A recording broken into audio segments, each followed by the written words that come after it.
સમગ્ર ડોલવણ તાલુકાની અંદર આપણે સૌએ આપણા ભાઈઓ બહેનો વડીલો માતાઓ નાના દીકરાઓ બહાર ગરબા રમવા ન જાય એ નિમિત્તે સૌ જય અંબે ગ્રુપ સાર્વજનિક મહોત્સવ આયોજન કરીને આ 6ઠા વર્ષની અંદર પ્રવેશીને ઉજવણી કરી છે। તે પ્રસંગે આપણી વચ્ચે ખજૂરભાઈ પધાર્યા છે, તો સતીશભાઈને વિનંતી કરીશ કે એમનું સ્વાગત કરે। સતીશભાઈ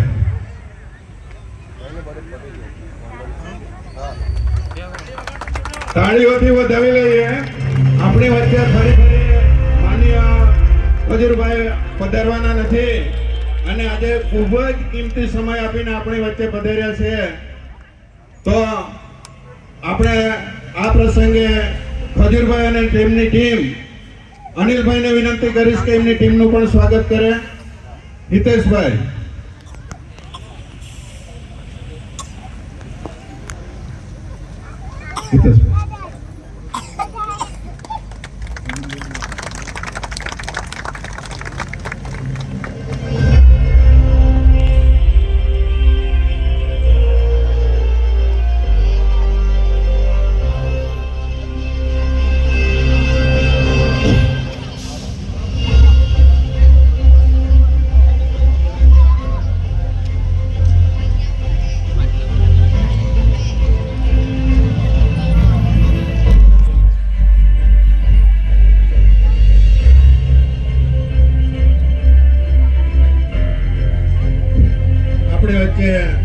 તરુણભાઈ પધાર્યા છે। વિપુલભાઈને વિનંતી કરીશ એમનું સ્વાગત કરે। વિપુલભાઈ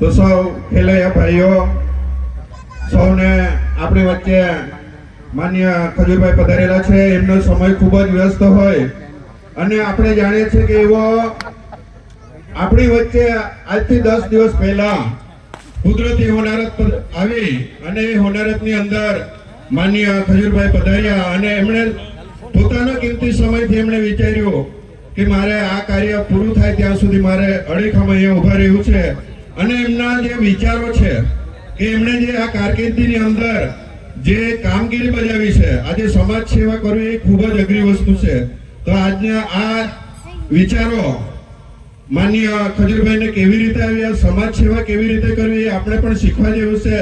આપણી વચ્ચે મહાનુભાવો ઘણા બધા છે, પરંતુ એમનો ખૂબ જ કિંમતી સમય હોય એવો આપણે વચ્ચેથી વિદાય લેવાના હોય। માન્ય ખજૂરભાઈને વિનંતી કરીશ કે આપણે આજે જય અંબે ગ્રુપની અંદર પધારીને આપણી શોભા વધારી છે એવા માન્ય ખજૂરભાઈને વિનંતી કરીશ કે આપણને સમાજ સેવા કરવાના અને સાથે સાથે માતાજીના જે આશીર્વાદો છે એ માતાજીના આશીર્વાદ આપણને આપશે। બોલ અંબે।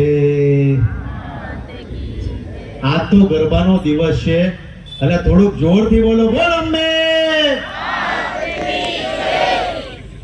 જય અંબે ગ્રુપ આ સરસ મજાનું ગ્રુપ શરૂઆત ત્યારથી કરીશ કે ભાઈ સિટીમાં તો ગરબા નવરાત્રી બધા કરે, પણ આદિવાસી વિસ્તારમાં ને ખાસ કરીને ગ્રામીણ વિસ્તારોમાં યંગ જનરેશન જે યુવાનો છે, જે યંગ જનરેશનનું વિચારીને માતા બહેનોનું તમામનો વિચાર કરીને એક સરસ મજાનું ગરબાનું આયોજન થાય એટલે એમના માટે જોરદાર તાળી થઈ જાય। પહેલા તો જય અંબે ગ્રુપ યુવાનોનું ગ્રુપ છે, સારું ગ્રુપ છે, સમાજ માટે દોડે છે અને જે પણ મારું તો આમ જોવા જાય તો આદિવાસી વિસ્તાર મારો પ્રિય વિસ્તાર, આદિવાસી લોકો મારા પ્રિય, દક્ષિણ ગુજરાતના લોકો મારા પ્રિય। કારણ એનું છે કે આ પ્રજા ક્યારેય પોતાનો હાથ નથી ફેલાવતી, ક્યારેય કોઈ પાસે અપેક્ષા નથી રાખતી, ક્યારેય ઊંચા અવાજે બોલતી નથી અને પોતાના જીવનમાં મહેનત કરવા સિવાય આદિવાસી સમાજ ક્યારેય કોઈ કરતો નથી। એટલે હવે હું તો આ વિસ્તારમાં કામ કરું છું, પણ 2-4 દિવસમાં મને થોડી નવાઈ લાગી। હું જ્યારે આ સિંધણ ગામ છે, વેવલ ગામ છે, આ ગામમાં જ્યારે વાવાઝોડું આવ્યું ત્યારે ગામમાં આવ્યો એટલે ગામમાં પતરા પતરા પતરા દુનિયાભરના પતરા એટલે મને ગામના લોકોએ કીધું, બીજા ઘણા લોકોએ કીધું, ભાઈ ખજૂરભાઈ તમે અહીંયા આવ્યા છો ને ઘર આપણે બધા બહુ બનાવવાના છે, એટલે તમે છે ને પતરાના જ ઘર કરજો. બસ આદિવાસીઓને પતરાના જ ઘર જોઈએ, પતરાના જ ઘર કરજો. તો આદિવાસી સમાજને આખી જિંદગી પતરામાં જ રહેવાનું છે, ઝૂંપડામાં જ રહેવાનું છે? નથી રહેવાનું. હું પોતે મારા જીવનની અંદર શરૂઆત મેં પતરાના ઘરથી કરી અને અત્યારે હું હરેક વર્ગના લોકોના ઘર ધાબાવાળા પાકા મકાનો બનાવતો હતો, એમાં ખોટું છું. અને હું હંમેશા વિચારું છું કે આદિવાસી સમાજના હરેક લોકોના પાકા મકાન હોવા જોઈએ કે ન હોવા જોઈએ? આપણે આખી જિંદગી ઝૂંપડામાં રહેવાનું છે અને લોકો આપણું લેવલ પતરાથી આકે કે આ લોકોને તો પતરા જ આપો, બીજું આ લોકોને કઈ જોતું જ નથી. એવું શું કામ? મારું પોતાનું લેવલ એમ છે કે મેં મારી શરૂઆત નાનેથી કરી હોય, મારો ગ્રાફ ઉપર જતો હોય, તો હું પછી ધાબાવાળા ઘરમાંથી પતરાના ઘરમાં શું કામ આવું? એટલે જેને ભગવાને પૈસા આપ્યા હોય, કદાચ આ ગામની અંદર સેવા કરવા આવો છો, દાન દેવા આવો છો, તો તમામ લોકોને કહું છું કે ભાઈ આ લોકોને પૂછો કે તમારે જરૂર શેની છે. અને હરેક આદિવાસી સમાજના લોકોને બહુ વટથી કહું છું કે તમને કોઈ કઈ આપવા આવે તો વટથી કહો મારે પાકું મકાન બનાવવું છે, વટથી કહો. ઝૂંપડા હું મારી મનથી એવી ઈચ્છા છે કે ભારત વર્ષમાં હરેકનું ઘર પાકું મકાન હોવું જોઈએ. પહેલા 30 ડિગ્રી પડતી ગરમી, પછી 40 થઈ, હવે 50 ડિગ્રી ગરમીમાં પડે છે, તો આપણે પતરામાં મરી જવું. આપણે ધાબાવાળા પાકા મકાન જોઈએ.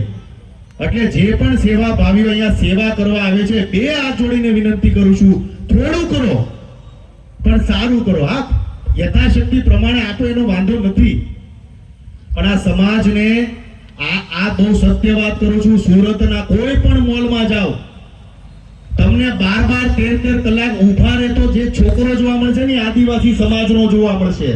કારણ કે તાકાત છે આદિવાસી યુવાનોમાં. બીજા કોઈ 12 કલાક નથી ઊભા રહેતા. આ બહુ સત્ય વાત કરું છું. માટે હક માટે લડો, સારા કામ માટે લડો, ને જે વ્યક્તિ તમારા સમાજમાંથી જે નવયુવાન સારું કામ કરતો એને સપોર્ટ કરો, એને આગળ લાવો. આ લોકો સરસ મજાની નવરાત્રી કરે છે તો એને બિરદાવો, એને સપોર્ટ કરો. ગુજરાતમાં વખાણ કરવાની સિસ્ટમ રહી જ નથી. આપણે કોઈની પ્રશંસા કરી જ નથી શકતા. આ બહુ સત્ય વાત કરું છું. કોઈ સારું કામ કરતો હોય એટલે સીધો આવી જાય આંગળી કરવા. પણ આ બહુ સત્ય વાત કરું છું. જીવનની અંદર પ્રશંસા કરતા શીખો. સોશિયલ મીડિયા બહુ સારી વાત છે, પણ સોશિયલ મીડિયાની અંદર કોક સારું કામ કરતો હોય, આપણા ગામનો હોય, આપણા સમાજનો હોય, કે કોઈ સારો પ્રમુખ સારું કામ કરતો હોય કે ઈતે હવે જાવા દો, ઈતે એવો જ છે, એવું ન હોય યાર. પૈસા જીવનમાં મહત્વના નથી. મહત્વનું છે તમારો સમય. કોઈ વ્યક્તિ પોતાનો જીવનનો કિંમતી સમય કોઈ ગરીબ પાછળ ખર્ચતો હોય ને તો એને બિરદાવો. આ બહુ સત્ય વાત કરું છું. એટલે આજે અહીંયા હું આવ્યો છું, મને બહુ મજા આવી. તમારો ખૂબ ખૂબ આભાર. 3 ઘર અત્યારે સિંધણ ગામમાં કરું છું ને આવનારા સમયમાં મારાથી જેટલા ઘર થશે એટલા આદિવાસી વિસ્તાર માટે કરતો રહીશ. કેમ કે મને પ્રેમ છે આદિવાસીઓ પર. આ કોઈ રૂડું લગાડવા વાળી વાત નથી કરતો, પણ મને આ પ્રજા પ્રત્યે પ્રેમ છે, લાગણી છે. કારણ કે આ સમાજ સ્વાભિમાની સ્વભાવ છે. આ સમાજ સ્વાભિમાનથી જીવે છે. ક્યારે કોઈ પાસે હાથ નથી ફેલાવતો, ક્યારે કોઈ પાસે ભીખ નથી માંગતો. ઈ આ સમાજ છે. અને ઈ સમાજ માટે જો હું કામ કરતો હોઉં ને તો મારા માટે ગર્વની વાત છે. હું કોઈ ઉપકાર નથી કરતો, મને તમારા પ્રત્યે પ્રેમ છે. એટલે બસ આવી રીતના પ્રેમ ભાવ આપતા રહેજો. અમારા કોમેડી વિડીયો તો તમે જોતા જ છો, જીગલી એન્ડ ખજૂરના જોવો છો કે નહીં? એટલે બસ આવી રીતના પ્રેમ આપતા રહેજો. માતાજી તમને બધાને સાજા નવરા રાખે, ખૂબ આગળ વધારે, ખૂબ પ્રગતિ કરાવે. હતાશ જીવનમાં થવાનું નહીં. મહેનત કરો, આગળ વધો. કારણ કે આદિવાસી યુવાનોમાં એટલી તાકાત છે કે એટલી તાકાત કોઈનામાં નથી. અત્યારે બધા ખખડી ગયા છે, પણ તમે તાકાતવર છો. તડકાની અંદર તમે કામ કરી શકો છો. એટલે મૂંઝાવાની જીવન જરૂર નથી. આગળ વધો, પ્રેમ ભાવ આપતા રહેજો. મારી આ જેટલી માતાઓ બહેનો આવી છે, તમારો ખૂબ ખૂબ આભાર. પ્રેમ ભાવ આપતા રહેજો. જય માતાજી, જય શ્રી કૃષ્ણ. બોલ અંબે. હું સુરત જતો હતો, અત્યારે થોડું મારું કામ હતું. આજે અહીંયાથી પાછું મારે નડિયાદમાં ઘર બનાવવાનું છે, એટલે ત્યાં જવાનો છું. કન્ટિન્યુઅસલી કામ કરું છું. અમેરિકાથી કેનેડા આવ્યો, કેનેડાથી ગોંડલ આવ્યો, ને ગોંડલથી જેવી મને ખબર પડી કે અહીંયા વાવાઝોડું આવ્યું છે, સીધો અહીંયા આવ્યો. જીવનમાં સારા કામ કરો એટલે આમ જો ગુજરાતી પબ્લિક તમારી હારે છે, છો કે નહીં? આ પ્રેમ છે. આઈ લવ યુ. જય માતાજી, જય શ્રી કૃષ્ણ. ઓકે, આપણે માન્ય ખજૂરભાઈ માટે જોરદાર તાળીઓ થઈ જાય. આપણી વચ્ચેથી વિદાય થઈ રહ્યા છે તો એમને માતાજી ખૂબ જ શક્તિ આપે એવી જય અંબે ગૃહપતિ એમનો ખૂબ ખૂબ આભાર કે એવા આપણી વચ્ચે આમંત્રણને માન આપીને પધાર્યા છે. ખૂબ ખૂબ આભાર માન્ય ખજૂરભાઈ કે જેઓ આપણી વચ્ચે પધાર્યા છે.